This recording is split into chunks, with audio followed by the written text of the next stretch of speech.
America दुनिया की आर्थिक महाशक्ति है, या यूं कहे कि अमेरिका दुनिया का इंजन है, तो इसमें कोई गलत बात नहीं होगी, क्योंकि लगभग दुनिया के सभी कंट्रोल अमेरिका के पास है। अगर अमेरिका डूबा तो बहुत सारे देश डूब जाएंगे।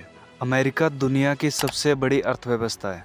अगर अमेरिका की इकोनॉमी में थोड़ी सी भी उथल पुथल होती है तो इसका नतीजा बहुत सारे देशों को भुगतना पड़ता है। इसी बात से अंदाज़ा लगाया जा सकता है कि अमेरिका कितना पावरफुल है।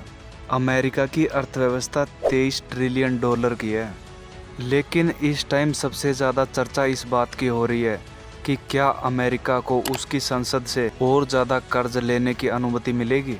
इस बात की गंभीरता का इस बात से पता लगाया जा सकता है कि अमेरिकी राष्ट्रपति जो बाइडेन के चीन को घेरने के 4 देशों के बनाए गए मोर्चे की बैठक को रद्द करना पड़ा।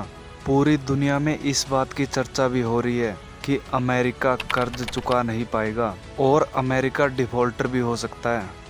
इस बात की चर्चा इसलिए भी ज़्यादा हो रही है क्योंकि अमेरिकी राष्ट्रपति को कर्ज लेने के लिए कांग्रेस की मंजूरी चाहिए, लेकिन यह इतनी आसान बात भी नहीं है।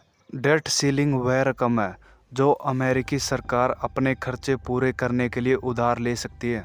यह रकम अमेरिकी संसद यानी कांग्रेस तय करती है।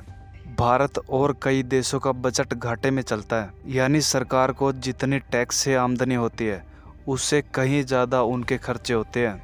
ऐसे हालातों से निपटने के लिए सरकार को कर्ज लेना पड़ता है, लेकिन अमेरिका में यह नॉर्मल सी बात है। अर्थव्यवस्था की स्थिति को देखते हुए अमेरिकी कांग्रेस बजट को घटाती और बढ़ाती रहती है। 1960 से लेकर अभी तक अमेरिकी कांग्रेस ने 78 बार इसमें बदलाव किए हैं, लेकिन इस बार बाइडेन को विपक्षी पार्टियों से कड़ी टक्कर मिल रही है। वो कर्ज की सीमा को बढ़ाने के लिए कई शर्तें रख रहे हैं, जिसे मानने के लिए जो बाइडेन कतई तैयार नहीं है। ज़्यादातर एक्सपर्ट का ये मानना है कि अमेरिका डिफॉल्ट नहीं होगा, इस समस्या का समाधान जल्द ही निकलेगा। अगर इस मामले को सुलझाया नहीं गया तो इसके रिजल्ट खतरनाक निकलेंगे। अगर अमेरिकी कांग्रेस ने कर्ज नहीं लेने दिया तो अमेरिकी सरकार के जो कर्जे हैं, जो भी देनदारियां हैं, वो वह चुकता नहीं कर पाएगी। और अगर ऐसा हुआ तो ये अच्छी बात नहीं है। अगर ऐसा हुआ तो इसका परिणाम सबसे ज़्यादा गरीब लोगों को भुगतना पड़ेगा, क्योंकि उनको मिलने वाली सरकारी स्कीमों में कटौती होगी और उनके ऊपर ज़्यादा कर्ज बढ़ जाएगा और इसका सीधा असर अमेरिका की जीडीपी पर पड़ेगा। अगर अमेरिका कर्ज नहीं चुका पाता है तो वह मंदी के दौर में चला जाएगा। अब बात करते हैं दुनिया पर इसका क्या असर पड़ेगा। इसको ऐसे समझते हैं कि अगर अमेरिका का केंद्रीय बैंक अपने ब्याज दर में मामूली सी भी कटौती या बढ़ोतरी करता है तो इसका परिणाम पूरी दुनिया को भुगतना पड़ता है। अगर 23 ट्रिलियन की इकोनॉमी डूबती है या कुछ भी कम होती है तो इसका रिजल्ट पूरी दुनिया को भुगतना पड़ेगा। इंडिया में भी इसका असर देखने को मिलेगा, क्योंकि अगर अमेरिका में मंदी आई तो वहाँ पर मांग कम होगी। अगर मांग कम होगी तो इंडिया का एक्सपोर्ट भी कम होगा, जिससे इंडिया की बहुत सारी कंपनियां प्रभावित होंगी। अगर अमेरिका कर्ज नहीं चुका पाता तो डॉलर पर भी इसकी बहुत मार पड़ेगी। हाँ, भारत को कुछ तो फायदा हो सकता है, लेकिन अगर डॉलर प्रभावित हुआ तो पूरी दुनिया में उथल पुथल होगी।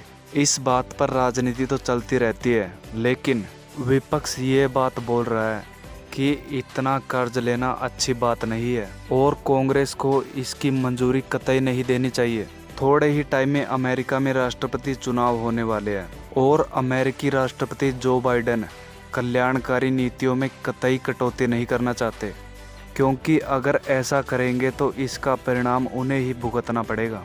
विपक्ष उन्हें बढ़ते सरकारी कर्जे को देखते हुए घेर रहे हैं। अमेरिकी राष्ट्रपति जो बाइडेन बोल रहे हैं कि इसका हल जल्दी ही निकल जाएगा और अमेरिका के डिफॉल्ट होने की समस्या नहीं आएगी।